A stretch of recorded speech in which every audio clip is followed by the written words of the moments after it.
Alright, let's get this out of the way. I'm happy. In the end, the Giants, they don't get the playoff berth. They can easily get it with the win against the Redskins next week, or with some help this week. Say the Packers lose, say these teams lose, whoever, whatever. But it's crazy how these games go, huh? Of all the teams that we beat, we couldn't beat, two good teams in Green Bay and Seattle. Yeah, we were blown out by Cincinnati.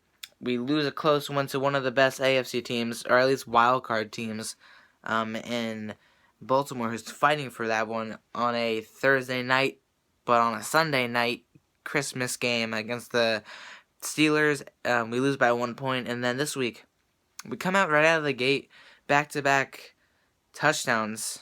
Just, that basically give us the win. Eli Manning threw 3 interceptions, which is not like him. And if you want to win a game, you can't have Eli Manning throw 3 interceptions and over 60 pass attempts. That's not going to fly if you're going to win a game with Eli Manning. The running game was really consistent. Defense, I've told you guys plenty of times before, this team can be good when they want to be good. But this game, they really want it to be good. And showed off how inconsistent this entire season has been. Way worse than last year to a certain degree.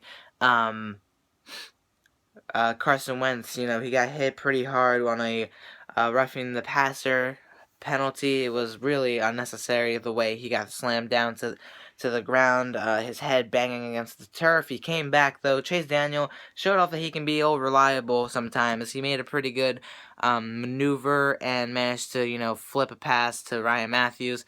And Nelson Agholor finally did something after a terrible drop in the first quarter. Second quarter, he catches a 40-yard beautiful dime from Carson Wentz. And then next in the third, I believe it was late in the third quarter, he caught a pretty good catch. He was diving out of bounds, managed to get both knees in bounds and hold on to the ball, which was really good. I'll give him that.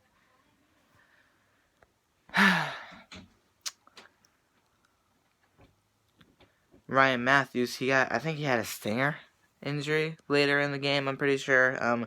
Jordan Matthews was non-existent. Same with Zach Ertz. Brent Selleck showed up a lot. Darren Sproles played really well. Malcolm Jenkins, NB freaking P, dude. 2 interceptions, along with some really good catches. They shut down Odell Beckham to a certain degree, especially in the first half. We did really well at shutting him down. It was really Victor Cruz and Sterling Shepard that we had to look out for, and their running backs. Giants, they really came to play, and that running game that they had today was a lot better than I expected to see. I know they're more of a one-dimensional, they're more of a passing offense when their offense is explosive, because we know that they've been struggling throughout the season. Their defense has been carrying them the entire season. But their running attack today really stepped up, and I was surprised to see that. Carson Wentz, he made some pretty good throws. I mean, for what he had today, I mean, he wasn't overused that much. He made some really good plays, just moving out of the pocket, making throws, or whether it's taking a little kneel and ducking under a defender and then sprinting for 20 yards, getting a first down, which was freaking insane. Dude, this guy's our future. This team is going to be good. I keep saying it. I keep stressing it. I can't stress it enough, actually. This team is going to be good in the future. And with Carson Wentz there, Jordan Matthews, even Nelson Agholor, honestly, you saw his moments today. Nelson Agholor, he just needs to...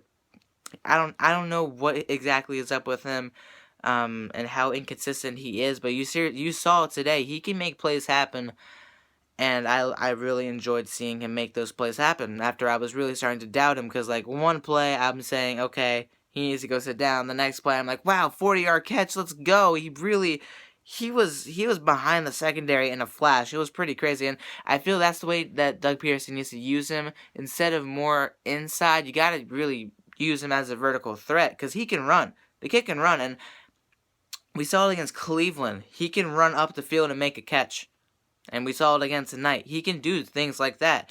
That's what we got to use him as. And if we get Deshaun Jackson back, if we get any type of speedy veteran wide receiver in the free agency in the offseason this year, that would really help out Nelson Agholor, Jordan Matthews, Bryce Treggs, and Paul Turner. I feel Paul Turner next year is really going to be influenced and used a lot in the offense. We're going to find out. eventually. Defensively, Fletcher Cox was really good. Connor Barwin, he actually stepped up a little bit, made some good tackles. Jordan Higgs making some great tackles. Bo Allen doing really good. Malcolm Jenkins, again, leading the defense. Even if he's not a full-on leader, he really led the defense. Leotis McKelvin, he got burned a few times by one of the best in the league. You can't really... I mean, Chris Collinsworth was saying it. Everyone struggles when you're going up against some of the best in the business. So he did pretty good, breaking up some key catches, especially a few touchdown throws. Malcolm Jenkins with his 2 interceptions, though, one being a pick 6 that really helped us win this game. I was screaming. It was great. Who else can I talk about on defense? Vinny Curry and Benny Logan, a lot of good stops against the run and on pass rush. They didn't necessarily get to Eli for sacks, but they did get the pass rush against him, especially in the fourth quarter that stalled some drives. They really made some great stops in that fourth quarter that helped us win the game. All in all, it was a really solid game, and this is what this team could have been. Lane Johnson... I understand why people blame you for how bad we were doing. We were 3-1 with you. Now we're 4-1 with you. We're 2-7 without you. You can see, or 2-9. Yeah, 2-7 without you. You can see the dramatic change in our offensive line when he was gone and as to when he was back. He made some really good plays today. Glad to see him back. We need to really keep him away from the PEDs and keep him healthy if we want this offensive line to stay successful like today. All in all, this was a good game. Please tell me in the comments down below what you thought about this game. Subscribe for more content, and I'll see you guys later. Playoff videos are coming, and that's what I'm going to focus on January through February, along with some Eagles off-season videos. You know, that's going to kick back in.